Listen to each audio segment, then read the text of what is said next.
Welcome back to the English Daily Podcast. I'm Anna, and today we're exploring something almost everyone enjoys: laughter. Why do people laugh? Is laughter always a sign that we are happy? And can a simple laugh actually help us communicate and feel better?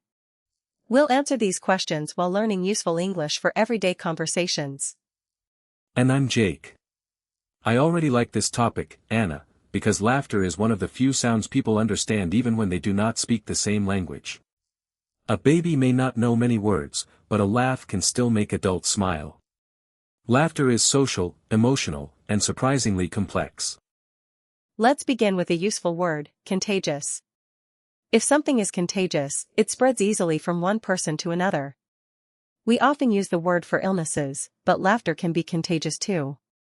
When you hear a friend laughing sincerely, you may start laughing even before you know the joke. That happens to me all the time. Sometimes I walk into a room and see two people laughing. I have no idea what happened, but I begin to smile. Then they explain the joke, and I laugh again. Is that because laughter tells our brains that a situation is safe? Partly, yes. Researchers believe laughter can act like a social signal.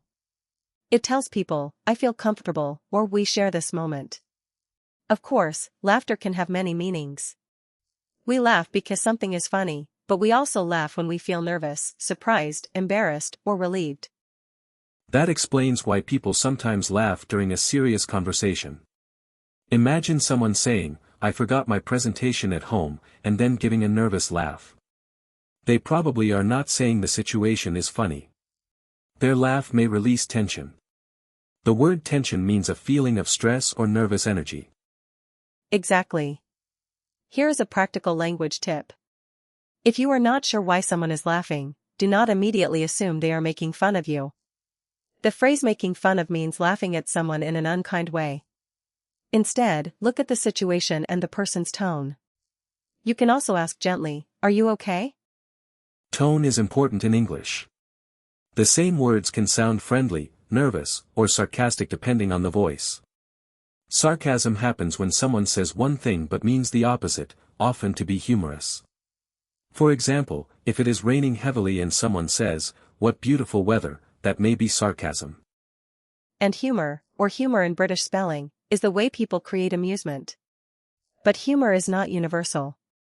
A joke that is funny in one culture may be confusing or even rude in another. Cultural references, wordplay, and traditions can be difficult to understand if you did not grow up with them. Wordplay is a good vocabulary item. It means using the different meanings or sounds of words to create a joke. English has many puns, which are jokes based on wordplay. For example, a person who tells too many jokes might be called a punderful comedian. That is not a serious word, it is a playful combination of pun and wonderful. That example may make listeners groan instead of laugh, Jake, but it demonstrates the idea. For English learners, jokes with wordplay can be challenging because you need to understand both the vocabulary and the hidden connection between words. When you hear a joke you do not understand, it is perfectly natural to say, "I don't get it." Right. "I don't get it" means, I don't understand the joke. You can follow it with, "Could you explain it?" In a friendly conversation, asking for an explanation is better than pretending to laugh. Pretending means acting as if something is true when it is not. Let's talk about the body's response to laughter. When we laugh, our facial muscles move, our breathing changes, and our heart rate may increase for a short time. Afterward, many people feel more relaxed. Laughter does not solve every problem, but it may help the body move from stress toward relaxation. People often say that laughter is the best medicine. That is a colorful expression, but it should not be taken literally. Laughter cannot replace medical treatment. Still, sharing a funny moment may improve your mood, strengthen a relationship, and make a difficult day feel more manageable. Manageable means possible to deal with. For example, the project was difficult, but the team's support made it manageable. That is a useful word for work, study, and daily life. A little humor can make a challenge feel manageable, especially when people use it kindly. Kindly is the key word. Humor can connect people, but it can also hurt people. Before making a joke, think about its target. Is the joke about yourself, a harmless situation, or another person's appearance, accent, family, or weakness? Jokes about someone's vulnerability can damage trust. Vulnerability means being open to harm or criticism. If a colleague shares a personal problem, it may not be the right time to joke about it. A safe approach is to use gentle humor about everyday experiences. For example, my computer and I are having a disagreement today. You are expressing frustration without attacking anyone. That kind of humor is also useful when you want to reduce awkwardness. Suppose you arrive late to an online meeting because your internet stopped working. You might say, "Sorry I'm late. My internet decided to take a coffee break." Then add a clear apology and explanation. Humor can soften the moment, but it should not replace responsibility. That is an excellent communication tip. Use humor to support a message, not to hide a problem. Also, pay attention to power relationships. A manager joking about an employee's mistake may feel very different from two close friends joking with each other. The more unequal the relationship, the more careful the humor should be. I agree. Anna, do people laugh more with friends than alone? Usually, people laugh more often in social situations. Interestingly, a funny video may make us smile alone, but we are more likely to laugh loudly when another person is with us. Laughter is often less about the joke itself and more about sharing an emotional experience. So laughter is a bit like conversational punctuation. It can show that we are enjoying the conversation, invite someone to continue, or signal that our comment was not completely serious. That's a helpful comparison. But learners should remember that laughter is not required after every joke. In English-speaking cultures, a small smile, a short laugh, or a phrase like "that's funny" can be enough. If you laugh too strongly at a comment that was not intended as a joke, the speaker may feel confused. What are some natural expressions people use after hearing something funny? You can say, "That's hilarious," which means extremely funny. You can say, "That cracked me up," meaning it made me laugh a lot. "I can't stop laughing" is another common expression. For a mild joke, say, "That's pretty funny," or simply, "Good one." And if you want to tell a joke, you can introduce it with, "Have you heard this one?" or "Here's a funny story." When you finish, do not worry if everyone is silent. You can smile and say, "Well, I thought it was funny." That turns an awkward moment into another joke. Very practical. Another phrase is "I'm only joking," or "just kidding." People use these expressions to show that a statement was not serious. However, be careful, saying "just kidding" after an insulting comment does not automatically make the comment acceptable. The listener's feelings still matter. That is an important point for online communication too. In text messages, people cannot hear your tone or see your face. A sentence that sounds playful in person may sound rude in writing.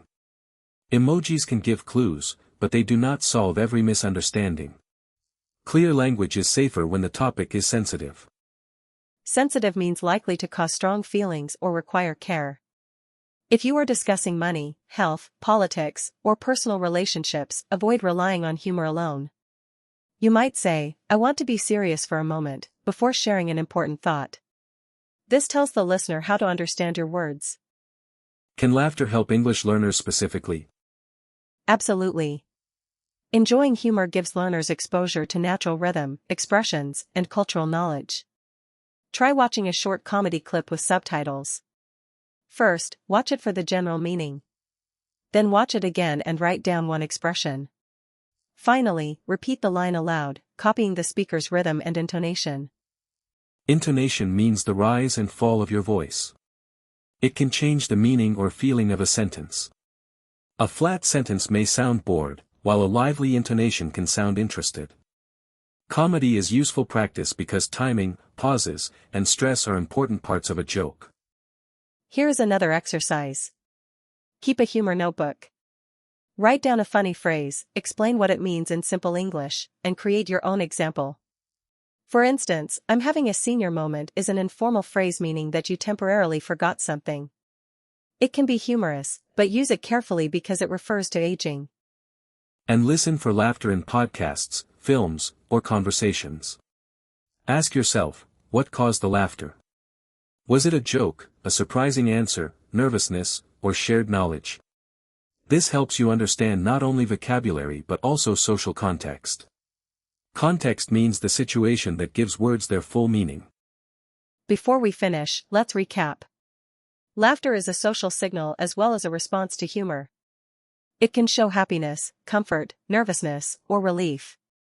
The word contagious describes something that spreads easily, and tension means stress or nervous energy. We also learned that humor can include sarcasm, wordplay, and puns. Different cultures may find different things funny, so it is fine to say, "I don't get it.